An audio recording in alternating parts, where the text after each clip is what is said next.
ಆತ್ಮೀಯ ಸ್ಪರ್ಧಾರ್ಥಿಗಳೇ, ಜ್ಞಾನಾಕಾಂಕ್ಷಿಗಳೇ, ನಿಮ್ಮೆಲ್ಲರೂ ಸ್ವಾಗತ 5ನೇ ಕ್ಲಾಸಿಗೆ.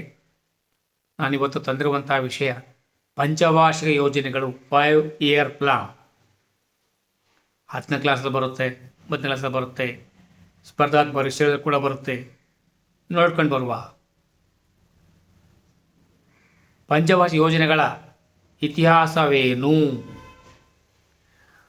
ಆರ್ಥಿಕತೆಯನ್ನು ಪುನರ್ನಿರ್ಮಿಸುವ ಪ್ರಕ್ರಿಯೆಯಾಗಿ ಯೋಜನಾ ಕಲ್ಪನೆಯು 1940 ಮತ್ತು 50 ದಶಕದಲ್ಲಿ ಪ್ರಾಮುಖ್ಯತೆಯನ್ನು ಪಡೆಯಿತು. 1944ರಲ್ಲಿ ವಿವಿಧ ಕೈಗಾರಿಕೋದ್ಯಮಿಗಳು ಒಟ್ಟಾಗಿ ಸೇರಿ ಭಾರತದಲ್ಲಿ ಯೋಜಿತ ಆರ್ಥಿಕತೆಯನ್ನು ಸ್ಥಾಪಿಸಲು ಜಂಟಿ ಪ್ರಸ್ತಾವನೆಯನ್ನು ರಚಿಸಿದರು. ಇದನ್ನು ಬಾಂಬೆ ಯೋಜನೆ ಎಂದು ಕರೆದರು. ಸ್ವತಂತ್ರದ ನಂತರ ಅಭಿವೃದ್ಧಿಗಾಗಿ ಯೋಜನೆ ರೂಪಿಸುವುದು ದೇಶಕ್ಕೆ ನಿರ್ಣಾಯಕ ಆಯ್ಕೆಯಾಗಿ ಕಂಡುಬಂದಿತು. 1928ರಲ್ಲಿ ಸೋವಿಯತ್ ಒಕ್ಕೂಟದಲ್ಲಿ ಪಂಚವಾರ್ಷಿಕ ಯೋಜನೆಯನ್ನು ಜಾರಿಗೆ ತಂದ ಮೊದಲ ವ್ಯಕ್ತಿ ಜೋಸೆಫ್ ಸ್ಟಾಲಿನ್ ಆಗಿದ್ದರು. ಸ್ವಾತಂತ್ರ್ಯದ ನಂತರ ಭಾರತವು ತನ್ನ ಆರ್ಥಿಕತೆಯನ್ನು ನಿರ್ಮಿಸಲು ಮತ್ತು ಅಭಿವೃದ್ಧಿಯನ್ನು ಸಾಧಿಸಲು ಪಂಚವಾರ್ಷಿಕ ಯೋಜನೆಗಳ ಸರಣಿಯನ್ನು ಪ್ರಾರಂಭಿಸಿತು. ಮೊದಲ ಪಂಚವಾರ್ಷಿಕ ಯೋಜನೆ 1951ರಿಂದ 56ರ ನಡುವೆ ಬಂದಿತು. ಇದು ಹ್ಯಾರೋಲ್ಡ್ ಡೋಮರ್ ಮಾದರಿಯನ್ನು ಆಧರಿಸಿತು. ಇನ್ನೊಮ್ಮೆ ಹೇಳ್ತೇನೆ, ಹ್ಯಾರೋಲ್ಡ್ ಡೋಮರ್ ಮಾದರಿಯನ್ನು ಆಧರಿಸಿತ್ತು ಮತ್ತು ಉಳಿತಾಯವನ್ನು ಹೆಚ್ಚಿಸುವುದಕ್ಕೆ ಒತ್ತು ನೀಡಿತು.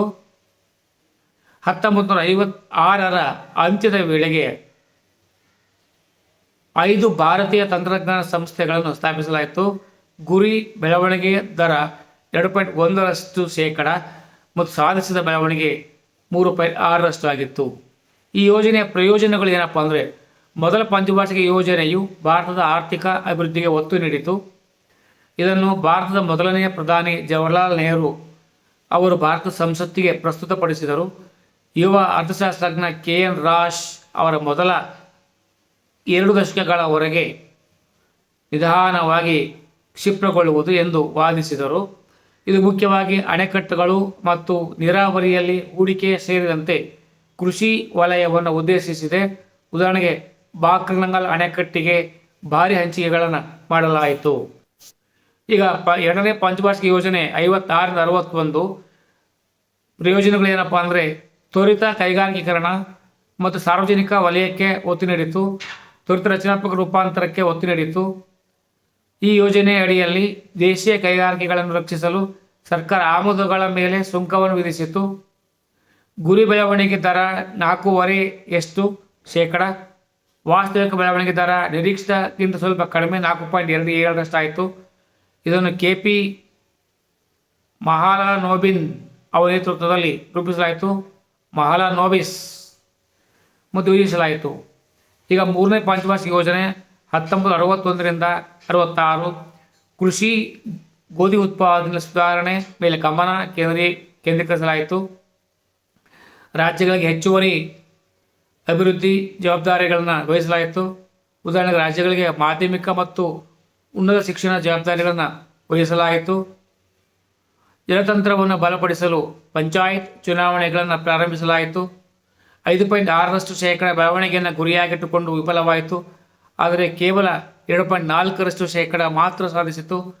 ಮುಖ್ಯವಾಗಿ ಚೀನಾ ಭಾರತ ಯುದ್ಧ 1962 ಮತ್ತು ಭಾರತ ಪಾಕ್ ಯುದ್ಧ 1965 ಉಂಟಾದ ವೈಫಲ್ಯದಿಂದ ಸರ್ಕಾರವು 3 ವರ್ಷಗಳ ಕಾಲ 1966ರಿಂದ 69ರವರೆಗೆ ಯೋಜನಾ ರಜಾದಿನಗಳನ್ನು ಘೋಷಿಸಿತು.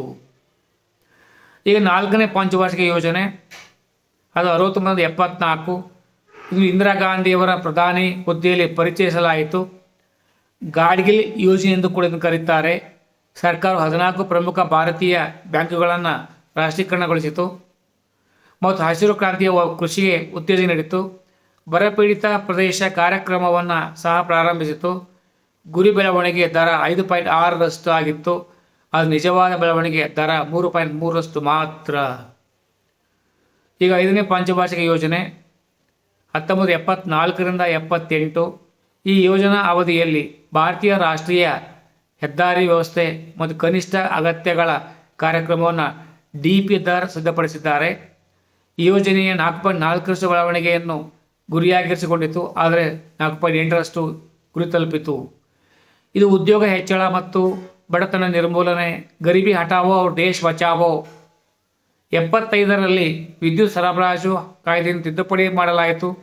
ಇದರಿಂದಾಗಿ ಕೇಂದ್ರ ಸರ್ಕಾರವು ವಿದ್ಯುತ್ ಉತ್ಪಾದನಾ ಮತ್ತು ಪ್ರಸರಣದಲ್ಲಿ ಪ್ರವೇಶಿಸಲು ಅವಕಾಶ ದೊರೆಯಿತು. ನಂತರ 78ರಲ್ಲಿ ಮೊರಾರ್ಜಿ ದೇಸಾಯಿ ಸರ್ಕಾರವು ಈ ಯೋಜನೆಯನ್ನು ತಿರಸ್ಕರಿಸಿತು. 6ನೇ ಪಂಚವಾರ್ಷಿಕ ಯೋಜನೆ, ಇದನ್ನು ನೆಹರು ಸಮಾಜವಾದದ ಅಂತ್ಯವೆಂದು ನೋಡಲಾಯಿತು. ಇನ್ನು ಹೇಳ್ತೇನೆ, ನೆಹರು ಸಮಾಜವಾದ ಅಂತ್ಯ. ಶಿವರಾಮನ್ ಸಮಿತಿ ಶಿಫಾರಸಿನ ಮೇರೆಗೆ ರಾಷ್ಟ್ರೀಯ ಕೃಷಿ ಗ್ರಾಮೀಣಾಭಿವೃದ್ಧಿ ಬ್ಯಾಂಕ್ ಅನ್ನು ಸ್ಥಾಪಿಸಲಾಯಿತು. ಬೆಲೆ ನಿಯಂತ್ರಣಗಳನ್ನು ತೆಗೆದುಹಾಕುವ ಮೂಲಕ ಆರ್ಥಿಕ ವಿಮೋಚನೆಯ ಆರಂಭವನ್ನು ಇದು ಒತ್ತಿ ಹೇಳಿತು. ಅಧಿಕ ಜನಸಂಖ್ಯೆಯನ್ನು ತಡೆಗಟ್ಟಲು ಕುಟುಂಬ ಯೋಜನೆಯನ್ನು ಪರಿಚಯಿಸಿತು. ಗುರಿ ಬೆಳವಣಿಗೆ 5.2% ನಿಜವಾದ ಬೆಳವಣಿಗೆ ದರ 5.7 ಆಗಿತ್ತು.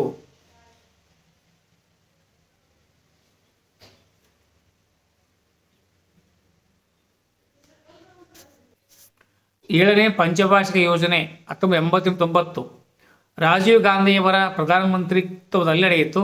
ಬಡತನ ನಿವಾರಣೆ, ಆಧುನಿಕ ತಂತ್ರಜ್ಞಾನ ಬಳಕೆ, ಆರ್ಥಿಕ ಸ್ವಾವಲಂಬನೆಗೆ ಒತ್ತು ನೀಡಿತು. ತಂತ್ರಜ್ಞಾನದ ಬಳಕೆಯ ಮೂಲಕ ಕೈಗಾರಿಕಾ ಉತ್ಪಾದಕತೆಯ ಮಟ್ಟವನ್ನು ಸುಧಾರಿಸುವುದು. ಮುಖ್ಯ ಉದ್ದೇಶಗಳು ಆರ್ಥಿಕ ಉತ್ಪಾದಕತೆ ಹೆಚ್ಚಿಸುವುದು, ಆಹಾರ ಧಾನ್ಯ ಹೆಚ್ಚಿಸುವುದು, ಸಾಮಾಜಿಕ ನ್ಯಾಯದ ಮೂಲಕ ಉದ್ಯೋಗ ಸೃಷ್ಟಿಸುವುದು. 2000ರ ಒಳಗೆ ಸ್ವಾವಲಂಬಿ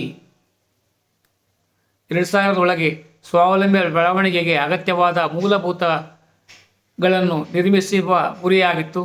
ಗುರಿ ಬೆಳವಣಿಗೆ ದರ 5.5% ಆಯಿತು. ನಿಜವಾದ ಬೆಳವಣಿಗೆ ದರ 6.01% ಆಗಿತ್ತು. ಹೆಚ್ಚು ಸಾಧಿಸಲಾಯಿತು. ಧನ್ಯವಾದಗಳು. ಅದು ವಿದ್ಯಾರ್ಥಿಗಳೇ, ಚೆನ್ನಾಗಿ ಅಭ್ಯಾಸ ಮಾಡಿಕೊಳ್ಳಿ. ಮುಂದಿನ ವಿಷಯಗಳನ್ನು ಮುಂದೆ ಸಂಚಿಕೆಯನ್ನು ಬರ್ತಿದ್ದೇನೆ.